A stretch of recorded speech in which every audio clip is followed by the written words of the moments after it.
हैं आप सब लोग। आई होप आप लोग अच्छे होंगे और आप लोग अच्छे से पढ़ाई भी कर रहे होंगे। दूसरा ये कि आप लोगों के लिए एक बेहतरीन टाइम टेबल लेके आया हूँ जिसमें आपको थ्योरी कब पढ़ना है, डीपीपी कब सॉल्व करना है, सारी चीज़ें क्लियर हो जाएंगी। और अगर आपका कॉम्पिटिटिव एग्जाम टारगेट है तो यार इस वीडियो को देखना बहुत ज़्यादा ज़रूरी है, क्योंकि अगर आपने इस तरीके से समर वेकेशन में टाइम टेबल फॉलो नहीं किया, आप डिले करते गए, तो बहुत मुश्किल हो जाएगा कि आप सिलेबस को कंप्लीट कर पाएँ या जो रिक्वायरमेंट है उसको फुलफ़िल कर पाएँ।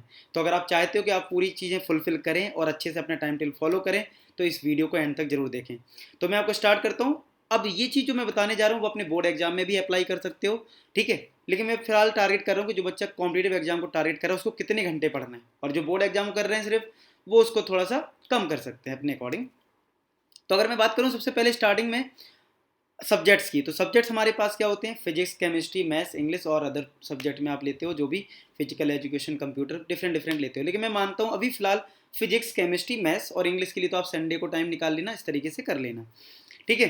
अभी फिलहाल हम आज के वीडियो में फोकस करने वाले हैं फिजिक्स, केमिस्ट्री, मैथ्स पर। तो जैसी सब्जेक्ट्स की बात करते हो और अगर मैंने एक टाइम टेबल आपको दे दिया तो क्या होता है?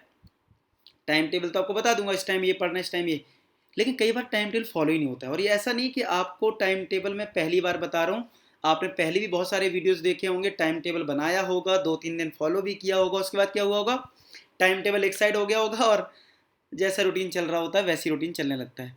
तो अगर हमें टाइम टेबल की बात करूँ तो टाइम टेबल बहुत ही पॉजिटिव वे में इफेक्टिवली टाइम टेबल अगर फॉलो करना है, उस केस के लिए आपको अपना गोल क्लियर होना चाहिए। जब हमारा गोल की लगाव होता है ना गोल से कि यार ये चीज़ करनी है, तो यार आपके अंदर एक जुनून रहता है उस चीज़ को करने का।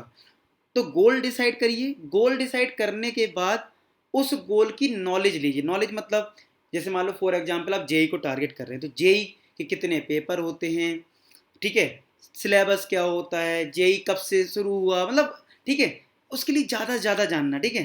पेपर कैसा आता है, टफ आता है, बिल्कुल ईजी आता है, कितने परसेंट हार्ड क्वेश्चन होते हैं, कैसे क्वेश्चन पूछे, ये जितना ज़्यादा जानने को, देखो किसी के बारे में जितना ज़्यादा जानोगे उतनी आपको अच्छा इंटरेस्ट आएगा कि नहीं आएगा। जैसे मूवी होती है, हर चीज़ जानने की कोशिश करते हैं, कोई सस्पेंस वाली मूवी है, तभी तो मूवी देखने में मज़ा आता है। ऊपर ऊपर का देखोगे कैसे काम चलेगा। तो अपने टारगेट जो भी आपने किया उसके बारे में ज़्यादा से ज़्यादा जानने की कोशिश करें, ठीक है। तो ये चीज़ें सारी चीज़ें हो गई, चलो ये चीज़ आपने जान ली। इसके साथ अगर मैं बात करूँ, इसकी नेक्स्ट बात करते हैं। तो जब आपने टारगेट डिसाइड कर लिया उसके बाद मैं आपसे एक क्वेश्चन जरूर करूँगा कि आप सेक्रीफाइस करने के लिए रेडी हैं। अब ये बात मैं क्यों पूछ रहा हूँ, क्योंकि जनरली होता क्या है कि जब टाइम टेबल हम बनाते हैं तो बीच में ऑब्स्टिकल आ जाते हैं। जैसे क्या, पर चलिए जिस टाइम आप पढ़ रहे फ़ोन आ गया, दोस्त का फ़ोन आ गया आपके, ठीक है। अब दोस्त का फ़ोन आया तो क्या हुआ, उससे बातें करने लग गए, या कुछ और भी रीजन्स हो सकते हैं। टीवी लोग देख रहे हैं, हम भी देखने लगे। कोरोना में लोग घर में ही बैठे हैं, सब लोग मस्ती कर रहे हैं, तो ये और क्रूशियल टाइम है कि सब घर में बैठे हुए, डिस्टर्ब करने का चांस भी ज़्यादा है। तो आपको सेक्रीफाइस करना पड़ेगा, आपको अपनी सुननी पड़ेगी लोगों से ज़्यादा, ठीक है। तो अगर आप वो तैयार है तो इस वीडियो को देखें, अदरवाइज आप क्विट कर सकते हैं, आप फैसला आपके पास है, ठीक है। अगर मैं आगे बात करता हूँ आपसे, तो अगर आपका आंसर यस है तो हम आगे कंटिन्यू करते हैं और आपको आगे चीज़ें बताते हैं।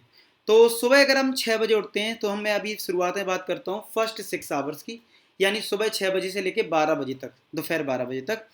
तो सबसे पहले सुबह उठकर आप केमिस्ट्री पढ़ें, क्योंकि केमिस्ट्री जब आप मॉर्निंग में पढ़ते हैं तो हमें चीज़ें याद होती है, और केमिस्ट्री में कहीं ना कहीं कुछ ना कुछ याद करना पड़ता है। तो बहुत सारी इसकी रिएक्शंस होती है, बहुत चीज़ें होती है जिसको हमें कहीं ना कहीं रट्टा भी मानना पड़ता है। तो आप लोगों के लिए सही रहेगा शुरुआत में पढ़ें केमिस्ट्री, उसके बाद ब्रेकफास्ट कर लें। आपको मैंने 1.5 घंटे का टाइम दिया, नहा सकते हो अगर नहाते हो डेली तो, ठीक है, नहा लेना, ठीक है। बाकी बात करें 9 बजे से 10:30 बजे तक फिजिक्स पढ़ना है, यानी 10:30 तक फिजिक्स पढ़ोगे, उसके बाद मैथ्स पढ़ोगे। लेकिन इनमें मैंने जो फिजिक्स, केमिस्ट्री, मैथ्स इंक्लूड किया है, आपको थ्योरी पार्ट कवर करना है, यानी कि आप केमिस्ट्री में तो वैसे जनरली थ्योरी होती है, थ्योरी कवर करना है, ठीक है। और फिजिक्स में भी जैसे डेरिवेशन है, डेरिवेशन का प्रूफ कैसे हुआ, वो सारी चीज़ें आपको पता होनी चाहिए। प्रूफ करना बहुत इंपॉर्टेंट होता है। कुछ बच्चे बोलते हैं सर प्रूफ करके क्या करेंगे, इंपॉर्टेंट होता है, उससे आपको लॉजिक मिलते हैं। तो फिजिक्स में प्रूफ करना है उस टाइम में, ठीक है। और मैथ्स में थोड़ा न्यूमेरिकल्स देख लेना, और जो जो फॉर्मूले उनके एक एक न्यूमेरिकल देख लिए, ठीक है।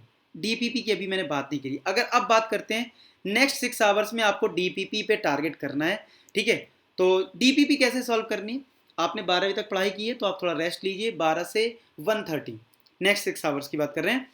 तो 12 to 1:30 आप रेस्ट में क्या करोगे, आप खाना खाना खा सकते हो, ठीक है, थोड़ा देर लेट सकते हो, ठीक है। और रेस्ट का मतलब टीवी देखना बिल्कुल भी नहीं है। अगर आप थोड़ा अच्छे से मेहनत करना चाहते हो, टीवी को अवॉइड करें, थोड़ा रेस्ट करें, वो ज़्यादा बेटर है।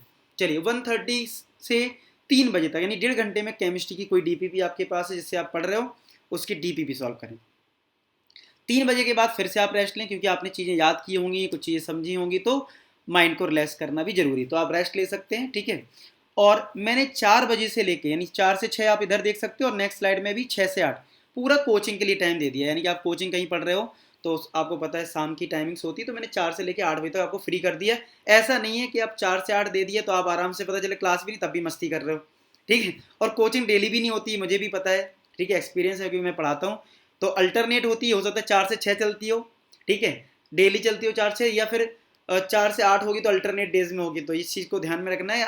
टाइम अगर आपका बचता है तो आप उसको एक्स्ट्रा दीजिए, मैथ्स सब्जेक्ट में दीजिए, ठीक है, क्योंकि मैथ्स में जितनी ज़्यादा प्रैक्टिस करोगे उतनी अच्छा है। चलिए अब मान लेते कोचिंग थी, उसके बाद 8:30 हम फ्री हुए, तो 8:30 से 10 आपको फिजिक्स की डीपीपी सॉल्व करनी है 1.5 घंटे में, और फिर डेडिकेटेड होके 2 घंटे मैथ्स पढ़ना है 10 से 12 डेडिकेटेड होके। और अगर बीच में आपको टाइम मिलता है, जैसे मैंने अभी कोचिंग की बात की, कोचिंग में अगर आपको टाइम बचता है, अभी कम कोचिंग्स हैं, तो आप वहाँ पे भी मैथ्स को ही सॉल्व करें, क्योंकि मैथ्स में कई बार क्या होता है ना, मैंने देखा है कि एक क्वेश्चन में 20-20 मिनट लग जाते हैं कई बार, और कई बार बच्चे सोचते हैं हम ये क्वेश्चन सॉल्व करके ही मानेंगे, 1-1 घंटा भी लगता है, मुझे अच्छे से पता है। तो इस चीज़ को ध्यान में रखें, उसके बाद आप सो सकते हैं।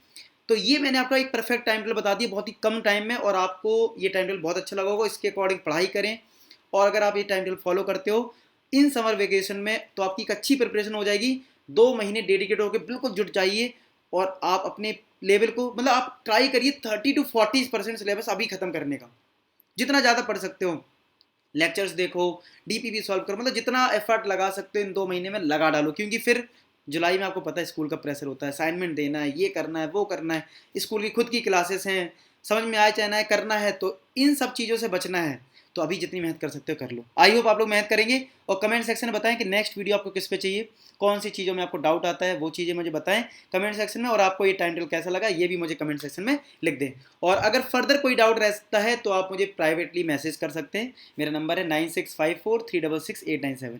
इस नंबर पर आप मुझे कॉल करके या मैसेज करेंगे तो बेस्ट रहेगा, आपको रिप्लाई मिल जाएगा। चलिए मिलते हैं नेक्स्ट वीडियो, तब तक अपना ख्याल रखें, बाय बाय टू ऑल।